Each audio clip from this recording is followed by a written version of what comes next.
Hello నమస్తే. Cockroach Janata party CJP ఈరోజు దేశవ్యాప్తంగా చాలా పెద్ద చర్చ. 2, 3 రోజులుగా మనం కూడా మాట్లాడుకుంటున్నాం. జర్నలిస్ట్ వైఎన్ఆర్ ఛానల్లో దీనికి సంబంధించి కొన్ని వీడియోస్ కూడా చేసుకున్నాం. సీజేపీ ఎందుకు ఏర్పాటైంది? సీజేపీ ఏర్పాటైన తర్వాత ఇమ్మీడియేట్‌గా దానిపైన జరిగిన అటాక్ ఏంటి? ఇవన్నీ కూడా చూస్తూ ఉన్నాం. సీజేపీ పైన జరుగుతున్న అటాక్ చూసిన తర్వాత భారత ప్రభుత్వాన్ని లీడ్ చేస్తున్న పార్టీ ప్రధానంగా భారతీయ జనతా పార్టీ సీజేపీని టార్గెట్ చేసింది అని కనిపిస్తోంది. నిన్నే మనం మాట్లాడుకున్నాం. కొన్ని రైట్ వింగ్‌కి సంబంధించిన హ్యాండిల్స్ కాక్రోచ్ జనతా పార్టీకి వ్యతిరేకంగా పోస్టులు చేస్తూ ఉండడం, కాక్రోచ్ జనతా పార్టీ హిందువులకు వ్యతిరేకంగా ఉంది, కాక్రోచ్ జనతా పార్టీ ముస్లింలు క్రిస్టియన్లకు సంబంధించిన ఫాలోవర్స్ దాంట్లో ఎక్కువగా ఉన్నారు లాంటి పోస్టులు చాలా చూస్తూ వచ్చాం. అటువంటి పోస్టులు నిన్నంతా పెడుతూ వచ్చారు. బట్ కాక్రోచ్ జనతా పార్టీకి సోషల్ మీడియాలో విపరీతంగా మద్దతు వస్తోంది. ఒక ఇన్స్టాగ్రామ్లోనే 2 కోట్లకు పైగా ఫాలోవర్స్ కాక్రోచ్ జనతా పార్టీ హ్యాండిల్కి వచ్చారు. ఇప్పటివరకు భారతదేశంలో ఏ రాజకీయ పార్టీకి సంబంధించిన ఇన్స్టాగ్రామ్ హ్యాండిల్ కూడా ఈ స్థాయి ఫాలోవర్స్ లేరు.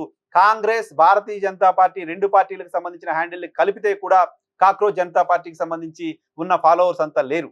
సో ఆ స్థాయిలో ఆ పార్టీకి మద్దతు పెరుగుతోంది. ఈ దేశానికి సంబంధించిన జెన్జీ విప్లవంగా, జెన్జీ రియాక్షన్ గా దాన్ని అంతా చూస్తూ ఉన్నారు. నిన్న మొన్నటి వరకు ఈ అంశాన్ని చాలా లైట్ తీసుకొని వచ్చిన అధికార పార్టీకి సంబంధించిన మీడియా, జాతీయ మీడియా కూడా కాక్రోచ్ జనతా పార్టీ గురించి చర్చలు పెట్టక తప్పని పరిస్థితి ప్రస్తుతం కనపడుతోంది. సో ఆ పార్టీకి ఆ హ్యాండిల్లో ఉన్న ఫాలోవర్స్ సంబంధించిన కమ్యూనిటీకి సంబంధించిన స్క్రీన్ షాట్స్ తీసి కాక్రోచ్ జనతా పార్టీకి వ్యతిరేకంగా పోస్టులు చేస్తూ ఉండడంతో భారతీయ జనతా పార్టీ కాక్రోచ్ జనతా పార్టీని వ్యతిరేకిస్తోంది. భారతీయ జనతా పార్టీ కాక్రోచ్ జనతా పార్టీని చూసి భయపడుతోంది, జబ్బలు తరుచుకుంటోంది అంటూ చాలా చాలా వార్తలు కూడా, చాలా విశ్లేషణలు కూడా రావడం చూసాం. సో ఈ నేపథ్యంలోనే దానికి వ్యతిరేకంగా పోస్టులు పెడుతూ వచ్చారు. దానికి సంబంధించిన ట్విట్టర్ హ్యాండిల్ ని ఆపేసే ప్రయత్నం చేశారు, ఆపేశారు. ఇండియాలో ట్విట్టర్ హ్యాండిల్ ఓపెన్ అవ్వకుండా చేశారు. అలాగే ఇన్స్టాగ్రామ్ హ్యాండిల్ ని హ్యాక్ చేయించడానికి సంబంధించిన ప్రయత్నం చేశారు. ఒక సోషల్ మీడియా హ్యాండిల్ ఈ నెల 16 ప్రారంభమైతే ఈరోజు 22వ తారీఖు ఉన్నాం. కేవలం వారం రోజులు కూడా గడవక ముందే ఈ స్థాయిలో దేశంలో ఒక అలజడిని తీసుకొచ్చిన తర్వాత అధికార పార్టీ భయపడుతోంది. అధికార పార్టీ భయపడి కుట్రలు చేస్తూ వస్తోంది. ఏం కుట్రలు చేస్తోంది? ఫస్ట్ అకౌంట్స్ హ్యాక్ చేసే ప్రయత్నం చేసింది. ఇన్స్టాగ్రామ్ అకౌంట్స్ ని కంటిన్యూస్ గా ఈ క్షణానికి కూడా హ్యాక్ చేసే ప్రయత్నం ఇంకా చేస్తూనే ఉంది. అలాగే ట్విట్టర్ అకౌంట్ ని ఇండియాలో ఓపెన్ అవ్వకుండా చేసింది, హోల్డ్ లో పెట్టేశారు ప్రస్తుతానికి ఆ అకౌంట్ ని. కొత్త అకౌంట్ మళ్ళీ ఓపెన్ చేసే ప్రయత్నం కాక్రోచ్ జనతా పార్టీ చేస్తోంది. దాంతోపాటు ఇది ముస్లింలు, క్రిస్టియన్లు లీడ్ చేస్తున్న ఆర్గనైజేషన్ గా చెప్తూ వస్తోంది. సో కొంతమంది భారతీయులకు వ్యతిరేకంగా, హిందువులకు వ్యతిరేకంగా చేస్తున్న ఉద్యమంగా దీన్ని ట్రీట్ చేసే ప్రయత్నం, దానికి సంబంధించిన కొన్ని పోస్టులు పెట్టడం చూస్తున్నాం. దీంతో పాటు ఇప్పుడు తాజాగా తమ అమ్ముల పదిలో ఉన్న అస్త్రం, తురుపు ముక్క అంటాం కదా, చివరిగా వాడే అస్త్రం ఒకటి ఉంటుంది, పాకిస్తాన్. ఇప్పుడు కాక్రోచ్ జనతా పార్టీ వెనుక పాకిస్తాన్ ఉంది లాంటి ఒక క్యాంపెయిన్ కి భారతీయ జనతా పార్టీ శ్రీకారం చుట్టింది. కాక్రోచ్ జనతా పార్టీకి సంబంధించిన ఫాలోవర్స్ అంతా బంగ్లాదేశ్ నుంచి ఉన్నారు, పాకిస్తాన్ నుంచి ఉన్నారు అంటూ ఒక గ్రాఫ్ ని ఫోటోగ్రాఫ్ రూపంలో విస్తృతంగా సర్క్యులేట్ చేస్తోంది. కాక్రోచ్ జనతా పార్టీకి సంబంధించిన హ్యాండిల్ అంతా కూడా ఈ గ్రాఫిక్ సంబంధించిన ఫోటోగ్రాఫ్ ని పేస్ట్ చేస్తూ పోతోంది. సో క్యాంపెయిన్ చేస్తుంది. 40% ఓన్లీ పాకిస్తాన్ నుంచి దీన్ని ఫాలో అవుతున్నారు అంటూ చెప్పే ప్రయత్నం చేస్తోంది. సో ఎంత భయపడుతుందో అర్థం చేసుకోండి. పాకిస్తాన్కు సంబంధించిన జనాభాలో 40% మంది వీళ్ళకున్న ఫాలోవర్స్ 40% మంది పాకిస్తాన్ నుంచి ఉన్నారని, మరి కొంతమంది బంగ్లాదేశ్ నుంచి ఉన్నారని, మరి కొంతమంది చైనా నుంచి ఉన్నారని ఈ రకమైన క్యాంపెయిన్ ని భారతీయ జనతా పార్టీ హ్యాండిల్స్ చేస్తూ వస్తున్నాయి. కాక్రోచ్ జనతా పార్టీ ఒక అన్పార్లమెంటరీ వార్డు కూడా ఈ క్షణానికి మాట్లాడాల. కాక్రోచ్ జనతా పార్టీ ఏర్పాటుకు ప్రేరణ, ఏర్పాటుకు సంబంధించిన చర్చ జరగడం వెనక రీజన్ ఏంటి అంటే, సుప్రీంకోర్టు ప్రధాన న్యాయమూర్తి చేసిన వ్యాఖ్యలు.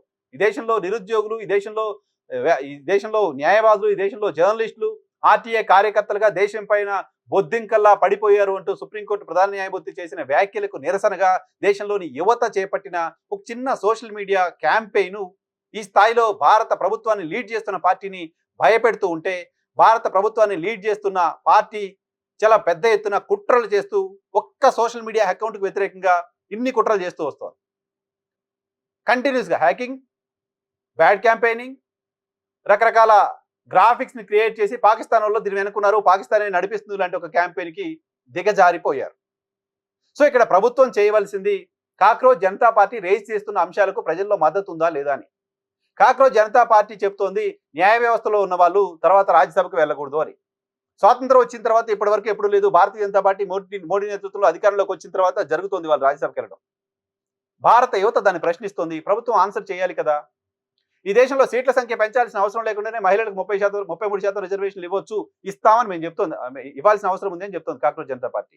దానికి ఒప్పుకోవచ్చు కదా. దానివల్ల నష్టం ఏంటి జరుగుతోంది కేంద్ర ప్రభుత్వానికి? ఎలక్షన్ కమిషన్ ఒక్క ఓటు కూడా పోకుండా చూడాల్సిన బాధ్యత ఉంది. ప్రతి ఓటర్కు సంబంధించిన హక్కుని కాపాడాల్సిన బాధ్యత ఎలక్షన్ కమిషన్ పైన ఉంది. అటువంటి ఎలక్షన్ కమిషన్ అట్లాంటి ఏమైనా ఉద్దేశపూర్వకంగా ఎవరి ఓటైనా తీసేస్తే వాళ్ళని ప్రాసిక్యూట్ చేయాలి, వాళ్ళని జైలుకి పంపించాలి అంటూ కాక్రోచ్ జనతా పార్టీ చెప్తోంది. అది పౌరుడికి సంబంధించిన ప్రాథమిక హక్కు కదా. ప్రాథమిక హక్కును ఎవరైనా తొలగించినప్పుడు కదా ఇబ్బంది. తొలగించిన వాళ్ళని జైలుకి పంపిస్తామంటే భారతీయ జనతా పార్టీకి ఎందుకు ప్రాబ్లం అవుతుంది?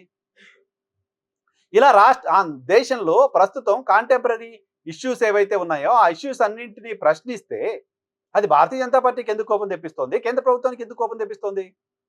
దానికి వ్యతిరేకంగా మీరు క్యాంపెయిన్ చేస్తున్నారంటే దాని వెనుక అకౌంట్ వెనుక పాకిస్తాన్ ఉంది అనే దాకా వెళ్ళిపోయారంటే మీరు ఈ సమస్యలన్నీ మీరు అడ్రస్ చేయలేని పరిస్థితిలో ఉన్నారని, ఈ సమస్యలన్నిటికీ మీరే కారణమని, ఈ సమస్యలు మీరు పరిష్కారం చేయలేరు అని, ఈ సమస్యలకు ప్రజల నుంచి మద్దతు పెరిగితే మీ పుట్టి మునిగిపోతుంది అని. కాబట్టి ఇటువంటి తప్పుడు క్యాంపెయిన్ని ఆపేసి పాకిస్తాన్ ఉందో, బంగ్లాదేశ్ ఉందో, అమెరికా ఉందో, చైనా ఉందో లాంటి తప్పుడు క్యాంపెయిన్ని ఆపేసి వాళ్ళు చెప్తున్న ఎజెండా ఏంటో చూడండి. ఆ ఎజెండాని మీరు అమలు చేసి ఎజెండా లేకుండా చేయండి వాళ్ళకి. జంజీ ఉద్యమం ఉండదు, ఏముండదు. కానీ ఈ దేశానికి సంబంధించిన యువత ఆకాంక్షలను, ఈ దేశానికి సంబంధించిన యువత ఆస్పిరేషన్స్ ని అడ్రస్ చేయకపోతే, వాటి గురించి తెలుసుకోకపోతే, అవేంటో కనీసం వినే ప్రయత్నం చేయకపోతే, వాటిని మేము ఉక్కుపాదంతో అణిచేస్తాం అనుకుంటే అది ప్రభుత్వానికి ఏమాత్రం మంచిది కాదు.